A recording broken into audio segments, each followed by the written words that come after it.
नमस्कार मित्रों, कैसे हैं आप। तो एसएससी जे 2025 को टारगेट करते हुए अपन इरिगेशन इंजीनियरिंग पढ़ रहे थे। तो आज अपन स्टार्ट करेंगे इसका chapter 3, canal irrigation system. Okay. तो क्लासिफिकेशन ऑफ कैनाल देख लेते हैं क्या है। तो अकॉर्डिंग टू अलाइनमेंट तीन तरह की कैनाल होती है: वाटरशेड या ridge canal, contour canal and side slope canal. According to supply, perennial canal, indentation canal. According to function, irrigation canal, feeder canal, hydel canal, navigation canal, escape canal. Financial aspect पे बात करें तो दो तरह की canal होती हैं: productive canal, relief या कि प्रोटेक्टिव कैनाल। ठीक है। डिस्चार्ज के बेसिस पे primary distributary, secondary distributary and tertiary distributary. तो ये हो गई कुछ टाइप्स ऑफ कैनाल। अलाइनमेंट के बेसिस पे, सप्लाई के बेसिस पे, फंक्शन के बेसिस पे, फाइनेंशियल एस्पेक्ट के बेसिस पे एंड डिस्चार्ज के बेसिस पे। ठीक है। तो सबसे पहले देखते हैं according to alignment. Canal alignment should done such that it can irrigate maximum area to ensure minimum number of cross drainage work. ठीक है। कैनाल का अलाइनमेंट ऐसे करना चाहिए ताकि ये मैक्सिमम एरिया इरिगेट कर सके और minimum number of cross drainage work देने पड़े। ठीक है। सबसे पहले बात करते हैं वाटरशेड या कि रिज कैनाल की। ठीक है। तो this type of canal are designed along the watershed line. ये कैनाल वाटरशेड लाइन के अलोंग डिज़ाइन की जाती है। ठीक है। Design along the watershed line. It can irrigate both side of canal. ये दोनों साइड कैनाल के इरीगेट कर सकती है ग्रेविटी फ्लो की मदद से। ठीक है। तो वाटर शेड लाइन के अलॉन्ग ही ये कैनाल बनाई जाती है और ये कैनाल दोनों साइड इरीगेट कर सकती है। ठीक है, ग्रेविटी फ्लो की मदद से। ठीक है। तो ये ध्यान रखना है कि it can irrigate both side of canal. Water shed canal is not designed in case जब वाटर शेड साफ लूप में हो, canal has taken off from the river. ठीक है। Towns and village are located on watershed line. Watershed line मतलब densely populated area में watershed या कि रिच कैनाल नहीं बनाएंगे अपन। ठीक है। ये हो गया वाटरशेड कैनाल, ये है वाटरशेड कैनाल। रिज लाइन के अलॉन्ग बनाई जाती है, दोनों तरफ इरिगेट कर सकती है। ठीक है। फिर बात करते हैं, ये हो गया वाटरशेड कैनाल हो गया। फिर बात करते हैं नेक्स्ट अपना कंटूर या कि सिंगल बैंक कैनाल की। कंटूर कैनाल या कि जिसको सिंगल बैंक कैनाल भी बोलते हैं। ठीक है। It irrigated only one side of canal. ये सिर्फ एक साइड ऑफ कैनाल को इरीगेट कर सकती है, ये ध्यान रखना है। वाटर एयरशेड या कि रिच कैनाल दोनों साइड इरीगेट कर सकता था। कंटूर या कि सिंगल बैंक कैनाल एक साइड ही इरीगेट कर सकती है। और it does not require bank on higher side. Higher side में कोई बैंक की ज़रूरत नहीं है, इसमें क्रॉस ड्रेनेज वर्क की ज़रूरत पड़ती है। It require cross drainage work. ठीक है। फिर आता है side slope canal. Side slope canal क्या है? ये राइट एंगल पे अलाइन होता है कंटूर्स के और रन नेचुरल ड्रेनेज के पैरेलल रन करता है। ठीक है। It is align to the 90 degree of contours. जैसे ये कंटूर्स हैं तो इसके 90 डिग्री अलाइंड है। ठीक है। और नेचुरल ड्रेनेज के पैरेलल रन करता है, जैसे नेचुरल ड्रेनेज जिधर से जाता है उसके पैरेलल ही रन करेगा। ठीक है। And aligned 90 degree to the contours. ठीक है। ठीक, कंटूर्स के 90 डिग्री अलाइंड रहता है। तो ये हो गया side slope, side slope canal. ठीक है। क्रॉस ड्रेनेज वर्क के साइड स्लोप कैनाल में कोई क्रॉस ड्रेनेज वर्क की जरूरत नहीं पड़ती, टोटली एलिमिनेट होता है क्रॉस ड्रेनेज वर्क। ठीक है। Cross drainage works are completely eliminated. More numbers of canal falls required that is used for hydroelectric production. इसमें काफ़ी नंबर ऑफ कैनाल्स की ज़रूरत पड़ती है, कैनाल फॉल्स की, जो कि यूज़ किया जाता है हाइड्रोइलेक्ट्रिक प्रोडक्शन में। ठीक है। इसका बहुत ही स्टीप बेड स्लोप होता है, it has very steep bed slope. ठीक है। तो ये हो गया अलाइनमेंट के बेसिस पे कैनाल का क्लासिफिकेशन। एक और चीज़ है कि कैनाल आउटलेट क्या होता है, वो देख बात करते हैं जो कि आपने लिखा है। तो कैनाल आउटलेट क्या होता है? कैनाल आउटलेट, कैनाल आउटलेट एक स्मॉल स्ट्रक्चर है, a small structure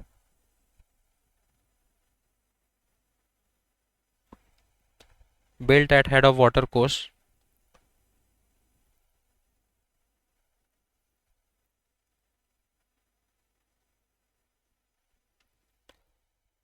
used to connect with minor or distributary canal.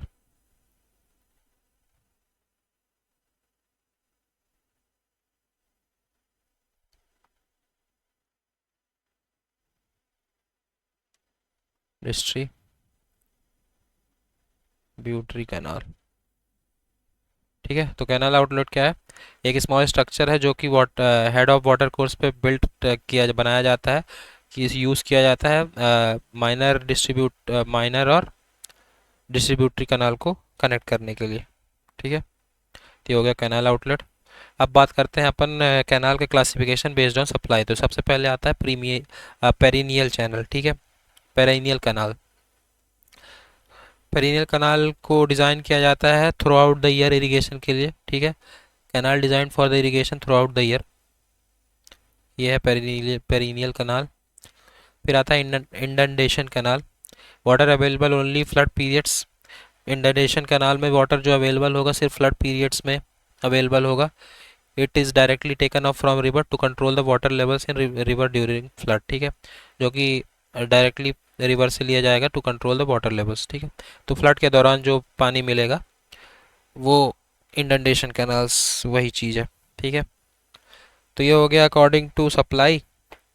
अब बात करते हैं according to their function. Function के बेसिस पे कितने टाइप के कनाल होते हैं? 3 तरह के, फीडर कनाल, करियर कनाल। होते तो कई सारे हैं, जैसे इरिगेशन कनाल, फीडर कनाल, हाइडल कनाल, नेविगेशन कनाल, एस्केप कनाल। तो अपन कुछ देखेंगे। फीडर कनाल, करियर कनाल, नेविगेशन कनाल की अपन बात करेंगे। ठीक है, तो फीडर कनाल क्या होता है? The canal constructed to feed 2 और मोर अदर कनाल्स और branch canal is called feeder canal. नाम में ही जैसे है, वो कनाल जिसको कंस्ट्रक्ट किया जाए 2 या 2 से अधिक दूसरी कनाल या कि ब्रांच कैनाल को फीड करने के लिए, उसको बोलते हैं फीडर कनाल। इसका एग्जांपल है जैसे इंदिरा गांधी कनाल फीडर कनाल ही है, फीडर कनाल का एक एग्जांपल है। ठीक है, फिर आता है कैरियर कनाल। कैरियर कनाल एक मल्टी फंक्शनल कनाल है which serve as the purpose of both irrigation and feeder canal. Carrier canal irrigation के भी पर्पस सर्व करती है और फीडर कनाल का भी काम करती है। मतलब कैरियर कनाल को इरिगेशन के लिए भी यूज़ किया जाता है और दूसरे अदर कनाल्स को फीड करने के लिए भी यूज़ किया जाता है। ठीक है, फिर आता है navigation canal. A canal which is constructed specially for navigation purpose. वो कनाल जो सिर्फ नेविगेशन पर्पस के ऑब्जेक्टिव से कंस्ट्रक्ट किया गया हो उसको बोलते हैं नेविगेशन कनाल। ठीक है, according to IS 5968 in 1987 main canal should be aligned as contour canal while branch and distributary as watershed canal। IS 5968 1987 के अकॉर्डिंग जो मेन कैनाल है उसको एज कंटूर अलाइन करेंगे, कंटूर कैनाल अलाइन करेंगे, और जबकि जो ब्रांच के डिस्ट्रीब्यूटरीज हैं उसको as a watershed canal align करेंगे। ठीक है, अब फाइनेंशियल एस्पेक्ट पे कैनाल्स का क्लासिफिकेशन देख लेते हैं। सबसे पहले आता है productive canal. Produce enough revenue for its maintenance and running cost.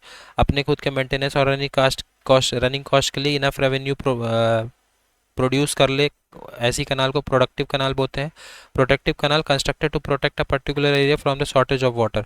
किसी एक पर्टिकुलर एरिया को शॉर्टेज ऑफ वाटर से प्रोटेक्ट करने के लिए जो कनाल बनाई जाती है उस कनाल को प्रोटेक्टिव कनाल बोलते हैं। ये use for famine relief work के लिए ये ऐसी कनाल बनाई जाती है। ठीक है, तो ये हो गया बेस्ड ऑन फाइनेंशियल एस्पेक्ट। अब बात करते हैं बेस्ड ऑन डिस्चार्ज। सबसे पहले प्राइमरी डिस्ट्रीब्यूशन सिस्टम, जो कि जिसमें अब सबसे पहले आता है main canal. Main canal takes direct from the reservoir. Main canal को डायरेक्ट रिजर्वेयर से चालू कर लगाते हैं। It feeds the branch and distributary canal. ये कैनाल ब्रांच और डिस्ट्रीब्यूटरी कनाल को फीड करती है। डायरेक्ट इरीगेशन इसमें नहीं किया जाता from its due to high discharge. ठीक है, डायरेक्ट इरीगेशन इससे नहीं किया जाता है हाई डिस्चार्ज के चक्कर में। फिर आता है branch canal. It take discharge from main canal. It supply the water to major and minor distributary. ठीक है, ये पानी ब्रांच मेन कैनाल से लेता है और सप्लाई कर देता है मेजर और माइनर डिस्ट्रीब्यूटरी में। इसमें जो डिस्चार्ज होता है वो लेस देन 30 मीटर क्यूब पर सेकेंड होता है। फिर आता है सेकेंडरी डिस्ट्रीब्यूटरी सिस्टम, जिसमें आता है major distributary supply water to minor distributary and field channel. जो मेजर डिस्ट्रीब्यूटरी का काम होता है वो ये होता है कि माइनर डिस्ट्रीब्यूटरी और फील्ड चैनल में पानी सप्लाई करे। इसकी जो डिस्चार्ज कैपेसिटी होती है लेस देन 30 मीटर क्यूब पर सेकेंड होती है। फिर आता है माइनर डिस्ट्रीब्यूटरी, ये वाटर को फील्ड चैनल में सप्लाई करता है। इसकी जो डिस्चार्ज कैपेसिटी होती है लेस देन 2.5 मीटर क्यूब पर सेकेंड होती है। ठीक है, फिर आता है टर्शरी डिस्ट्रीब्यूशन सिस्टम, जिसमें सबसे पहले आता है फील्ड चैनल या कि water course. It is excavated by cultivator for its own expenses. Field channel या कि वाटर कोर्स जो होता है टर्शरी डिस्ट्रीब्यूशन सिस्टम, उसको कल्टीवेटर खुद एक्सकेवेट करते हैं अपने खुद के पैसे से। ठीक है, अब कैनाल सिस्टम का सीक्वेंस देख लेते हैं। सबसे पहले होता है हेडवर्क, फिर मेन कैनाल। हेडवर्क से पानी जाता है मेन कैनाल में, मेन कैनाल से पानी जाता है ब्रांच कैनाल में, ब्रांच कैनाल से पानी जाता है डिस्ट्रीब्यूटरी में, डिस्ट्रीब्यूटरी से पानी जाता है माइनर डिस्ट्रीब्यूटरी में, माइनर डिस्ट्रीब्यूटरी से पानी जाता है वाटर कोर्स में, और वाटर कोर्स से पानी जाता है सीधा फील्ड में। ठीक है, ये हो गया सीक्वेंस। ऑफ कैनाल सिस्टम, ठीक है। हेडवर्क से मेन कैनाल, मेन कैनाल से ब्रांच कैनाल, ब्रांच कैनाल से डिस्ट्रीब्यूटरी, डिस्ट्रीब्यूटरी से माइनर डिस्ट्रीब्यूटरी, माइनर डिस्ट्रीब्यूटरी से वाटर कोर्स, वाटर कोर्स से फील्ड में, ठीक है। अब बात करते हैं एस्केप कैनाल की। It is a side canal constructed to remove the surplus water from the irrigation canal. ये एक साइड कैनाल है जिसको कंस्ट्रक्ट किया जाता है अगर सरप्लस वाटर हो गया इरिगेशन कैनाल में तो उसको रिमूव करने के लिए। It is not use for irrigation purpose but it is work like as safety valve. ये इरिगेशन पर्पस के लिए यूज़ नहीं होती है पर जबकि ये एज अ सेफ्टी वॉल्व यूज़ किया जाता है, ठीक है। फिर आता है बाराबंदी। बाराबंदी से पहले अपन एक चीज़ और देख लेते हैं, एक पॉइंट, कि जो कैनाल है, canal falls are provided when natural ground slope is steeper than designed bed slope of canal. In order to save cost, slope is adjusted by providing canal fall. canal fall को तब provide करते हैं जब natural ground water, लिख ही लेते हैं इसको भी, कहाँ लिख ले, नीचे लिख लेते हैं। कैनाल फॉल को प्रोवाइड किया जाता है कब, जो है natural bed slope, natural ground slope slope steeper हो डिजाइन बेड स्लोप से, steeper than design bed slope, ठीक है। In order to save cost बचाने के लिए जो स्लोप है, slope is adjusted by providing canal fall.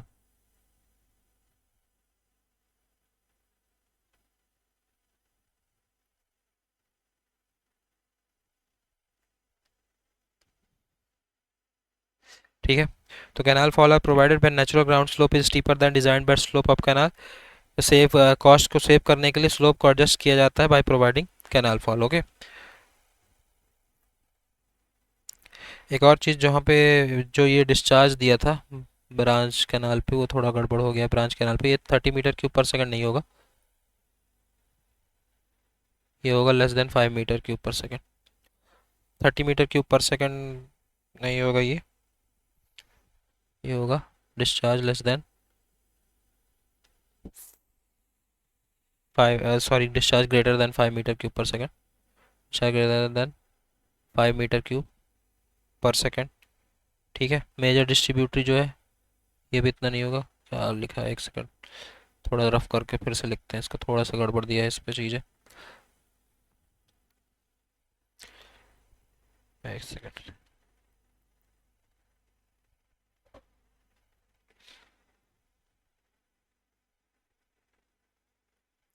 Yes, तो ब्रांच कैनाल का जो डिस्चार्ज होगा ये पूछा जाता है। डिस्चार्ज जो होगा वो greater than 5 metre cube per second याद रखना है, ये 30 मिट्टी नहीं याद रखना है, 30 वगैरह, ठीक है। और जो मेजर डिस्ट्रीब्यूटरी का डिस्चार्ज है वो कितना याद रखना है, Q इज इक्वल टू 0.25 से 5 मीटर क्यूब पर सेकंड याद रखना है। और माइनर डिस्ट्रीब्यूटरी का जो डिस्चार्ज याद रखना है वो सही दिया है, नहीं सही नहीं दिया है, less than 0.25 metre cube per second याद रखना है, ठीक है, 2.5 नहीं, ठीक है। तो ब्रांच कैनाल के लिए जो डिस्चार्ज कैपेसिटी हो greater than 5 metre cube per second, major distributary के लिए 0.25 से 5 metre cube per second, minor distributary के लिए less than 0.25 metre cube per second, ठीक है। तो ये ध्यान रखना है। अब बात करते हैं बाराबंदी सिस्टम की। बाराबंदी सिस्टम क्या है, rotation of water supply according to fix schedule. Fix schedule के अकॉर्डिंग वाटर का रोटेशन उसको बोलते हैं बाराबंदी या कि वाटर डिस्ट्रीब्यूशन सिस्टम। इसको 2 टीयर ऑपरेशन में डिस्ट्रीब्यूट किया जाता है, डिवाइड किया जाता है 2 सेपरेट एजेंसीज के द्वारा, ठीक है। तो कुल मिला के पानी का रोटेशन फिक्स शेड्यूल के हिसाब से उसको बोलते हैं बाराबंदी सिस्टम। कुछ की पॉइंट्स देख लेते हैं। If ground water table is higher than bed level of the canal, lining usually provide porous lining provide की जाती है अगर ग्राउंड वाटर टेबल हायर है बेड लेवल ऑफ कैनाल से, ठीक है। Jawaharlal Nehru lift irrigation scheme locate है कहाँ, हरियाणा में। In border strip flooding irrigation in border strip flooding irrigation the time of ponding is estimated on the basis of advance curve and recession curve के हिसाब से time estimate किया जाता है border strip flooding irrigation में, ठीक है। ठीक है, हो गए कुछ की पॉइंट्स। अब कुछ टर्मिनोलॉजीज देख लेते हैं। सबसे पहले कमांड एरिया। कमांड एरिया क्या होता है? Area served by canal system through the supply of water for irrigation and other purpose. वो एरिया जो कैनाल सिस्टम, जिससे कैनाल सिस्टम में पानी जाता है for irrigation and other purpose, उसको बोलते हैं कमांड एरिया। अब कितने तरह के कमांड एरिया होता है वो देख लेते हैं। सबसे पहले ग्रॉस कमांड एरिया। ये टोटल एरिया है bounded with in the irrigation boundary. Irrigation boundary के बीच टोटल कितनी एरिया है उसको बोलते हैं कमांड एरिया। कमांड एरिया में culturable area plus unculturable area दोनों आती है। ठीक है, तो वो एरिया जो कि कल्चरेबल है और वो एरिया जो कि अनकल्चरेबल है, ये दोनों आती है ग्रॉस कमांड एरिया के। ठीक है, फिर आता है कल्चरेबल कमांड एरिया। तो वो culturable command area, gross command area का वो एरिया है जिसमें जो कल्चरेबल है। ठीक है, तो ग्रॉस ग्रॉस कमांड एरिया से अगर अनकल्चरेबल एरिया हटा दिया जाए तो कल्चरेबल एरिया बचेगा, वही है कल्चरेबल कमांड एरिया। ठीक है, जो कल्चरेबल कमांड एरिया होता है वो करीब 80% होता है ग्रॉस कमांड एरिया का, 80% ऑफ ग्रॉस कमांड एरिया। फिर आता है इंटेंसिटी ऑफ इरिगेशन। क्या है? ये परसेंटेज है क्रॉस कल्चरेबल कमांड एरिया का टू बी इरीगेट एनुअली। कितना percentage of culturable command area annually irrigate होता है। ठीक है, annual intensity is usually in the range of 40 to 60%, but it is desired up to 100 to 180% by cultivating larger part of CCA with more than one crop in a year। जो annual intensity होती है वो usually 40 से 60% होती है of culturable command area, लेकिन desired इतना होता है कि 100 से 180% तक कल्चरेबल कमांड एरिया तक इंटेंसिटी ऑफ इरिगेशन हो। कैसे ये अचीव करेंगे? By cultivating large part of culturable command area.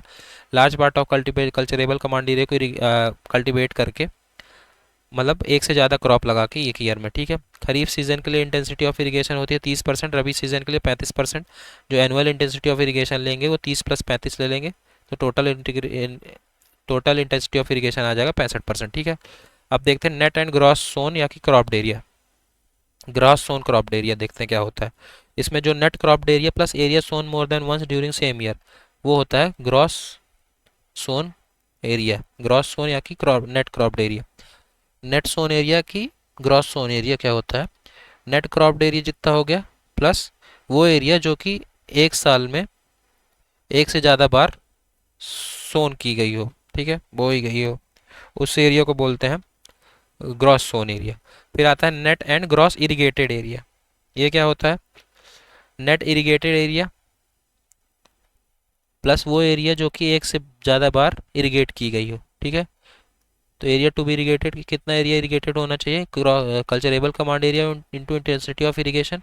ठीक है, तो ग्रॉस इरिगेटेड एरिया क्या होता है? Net irrigated area plus area irrigated more than once during same year. ठीक है, फिर आता है net command area. Net command के एरिया क्या होता है? It is defined as the culturable command area obtain after deduction of canal network supply ditches constructed in the field. तो नेट कमांड एरिया तब मिलता है जब कल्चरेबल कमांड एरिया से वो एरिया माइनस कर दे जो कि कैनाल नेटवर्क और डिचेस ऑक्यूपाई करते हैं। ठीक है, तो culturable command area minus area occupied by canals network and ditches. ठीक है, तो ये हो गया net command area. Time factor की बात करें तो टाइम फैक्टर क्या होता है? ये रेशियो होता है number of days of canal has actually run to the number of days on और irrigation period. Time factor ratio किसका होता है? एक्चुअल ऑपरेटिंग पीरियड और डिस्ट्रीब्यूटरी, कितने number of days canal actually run हुई है अपॉन कितना क्रॉप पीरियड था। ठीक है, ये हो जाएगा टाइम फैक्टर। ठीक है, कैपेसिटी फैक्टर क्या होगा? ये है ratio mean supply discharge discharge upon full supply discharge का। Mean supply discharge upon full supply discharge का रेशियो है कैपेसिटी फैक्टर। रबी सीजन के लिए जो कैपेसिटी फैक्टर होता है 0.6 से 0.7 होता है। ठीक है, और खरीफ सीजन के लिए जो कैपेसिटी फैक्टर होता है वो होता है 0.9 से 0.5। ठीक है, 0.9 से 0.5। फुल सप्लाई डिस्चार्ज से एक चीज़ याद आई कि फुल सप्लाई कोफिशिएंट जो अपन पीछे उस पर देखना था पर अपन वहाँ पर नहीं देखे थे पिछले चैप्टर पे। तो फुल सप्लाई कोफिशिएंट क्या होता है? फुल सप्लाई कोफिशिएंट होता है, एक सेकंड रफी कर लेता हूँ।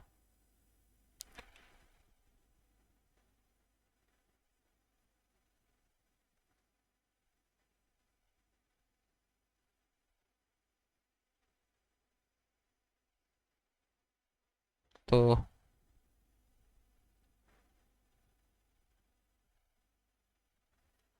एक सेकेंड।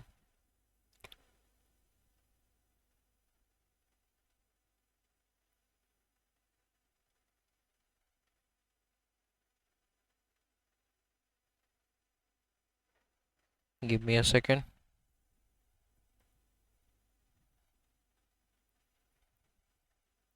यस। तो बात करते हैं अपन फुल सप्लाई कोएफिशिएंट की। फुल सप्लाई कोएफिशिएंट क्या होता है? Number of hectare irrigable, number of hectare irrigable per cumec of canal capacity, canal capacity at its head.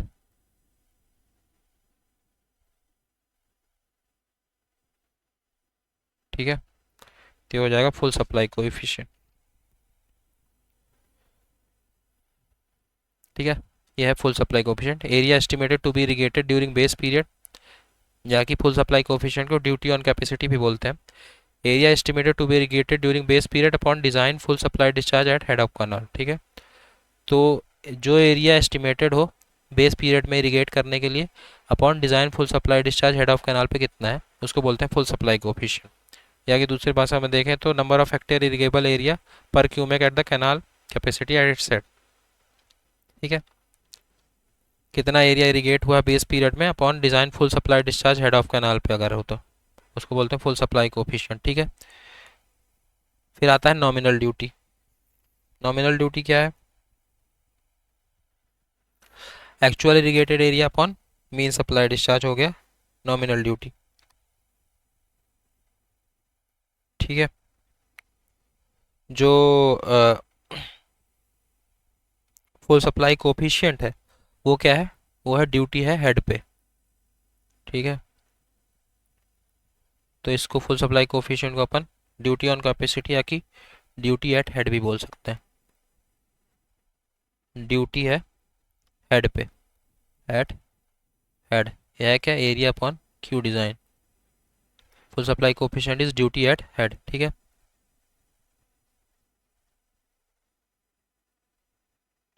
फिर नॉमिनल ड्यूटी आती है। नॉमिनल ड्यूटी क्या है? नॉमिनल ड्यूटी है duty at distributary, duty at distributary. ये हो गई nominal duty. Full supply coefficient या कि ड्यूटी ऑन कैपेसिटी क्या है? Duty at head. और नॉमिनल ड्यूटी है ड्यूटी एट डिस्ट्रीब्यूटरी। ठीक है, ड्यूटी एट डिस्ट्रीब्यूटरी क्या है? Actual irrigated area upon mean supply discharge. Actual irrigated area upon mean supply discharge. ठीक है, मीन सप्लाई डिस्चार्ज क्या होता है? Rate of supply into days of water supply upon crop period. ठीक है, ये हो जाएगा mean supply discharge. QB by D, rate of supply into कितना वो है डेज वाटर सप्लाई में, कितने दिन वाटर सप्लाई हुआ है, कितने रेट है सप्लाई का अपॉन क्रॉप पीरियड। ये हो जाएगा मीन सप्लाई डिस्चार्ज। ठीक है, intensity of cropping, gross cropped area upon net cultivable या कि cropped area. Intensity of cropping क्या हो जाएगा? Gross cropped area upon net cropped area. ये हो जाएगा इंटेंसिटी ऑफ क्रॉपिंग। ठीक है, अब कुछ लॉसेस देख लेते हैं वाटर का कनाल में। एवेपोरेशन लॉस 2 से 3% टोटल लॉस का एवेपोरेशन लॉस होता है। सीपेज लॉस, परकुलेशन और अब्सॉर्प्शन होता है। ट्रांसपिरेशन लॉस, अब्जॉर्प्शन लॉस हो जाता है। ठीक है, इम्पेरिकल फार्मूला है कैनाल लॉस इसके, तो ये इम्पेरिकल फार्मूला है, इतना ज़रूरत नहीं है, फिर भी एक बार ध्यान रहे। 1/200 B plus by 2/3 Uttar Pradesh में यूज़ होता है। 1.9 क्यू पावर 1/6 पंजाब में यूज़ होता है। डेल्टा क्यू होता है canal loss length of canal loss in cubic पर क्यूमेक पर किलोमीटर। बी है विड्थ ऑफ कैनाल, बाई है depth of water. Delta Q है कैनाल लॉसेस इन क्यूमेक पर मिलियन स्क्वायर मीटर और wetted parameter of canal. Type of irrigation project की बात करें तो अगर प्रोजेक्ट स्मॉल है तो कल्चरेबल कमांड एरिया कितना होगा? <2,000 हेक्टेयर है तो स्मॉल प्रोजेक्ट है।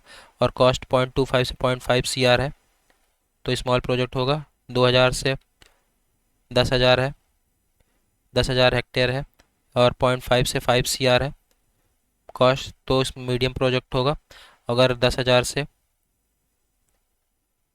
ज़्यादा है एरिया तो मेजर प्रोजेक्ट होगा और कॉस्ट 5 CR से अगर ज़्यादा है तो। ठीक है, तो मेजर एरिया ध्यान रखना, अगर 2,000 से कम है तो स्मॉल, 2,000 से 10,000 है तो मीडियम, 10,000 से ज़्यादा है तो मेजर प्रोजेक्ट। ठीक है, तो ये हो गया ये टाइप ऑफ इरिगेशन प्रोजेक्ट हो गया। ठीक है, अब कुछ चीज़ें और हैं जैसे non modular outlet. Non modular outlet क्या है? Discharge depend upon difference of head of both side of minor distributary as well as water course. Semi modular या फ्लेक्सिबल आउटलेट क्या हो गया?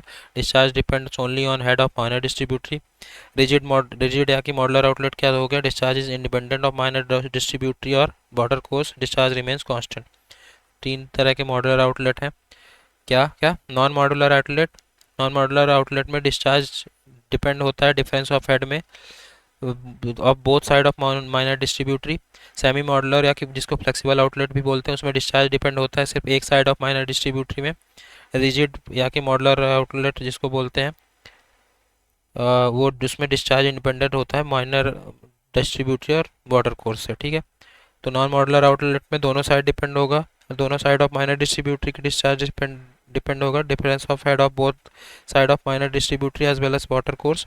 ठीक है, उस पर डिस्चार्ज डिपेंड होगा। सेमी मॉडुलर में या कि फ्लेक्सिबल आउटलेट भी जिसको बोलते हैं, उसमें डिस्चार्ज डिपेंड होगा सिर्फ एक साइड ऑफ में डिपेंड होगा, only on one head of minor distributary, सिर्फ हेड पे डिपेंड होगा माइनर डिस्ट्रीब्यूटरी के। ठीक है, और जो रिजिड या कि मॉडुलर आउटलेट है वो डिस्चार्ज है इंडिपेंडेंट है माइनर डिस्ट्रीब्यूटरी या कि वाटर कोर्स का, डिस्चार्ज कांस्टेंट होगा रिजिड और मॉडुलर आउटलेट पे। ये थोड़ी एक्स्ट्रा जानकारी थी। ठीक है, तो यहाँ पे अपना कैनाल इरिगेशन सिस्टम कंप्लीट होता है। अब नेक्स्ट चैप्टर में अपन पढ़ेंगे design of irrigation channel. Okay, so thank you so much.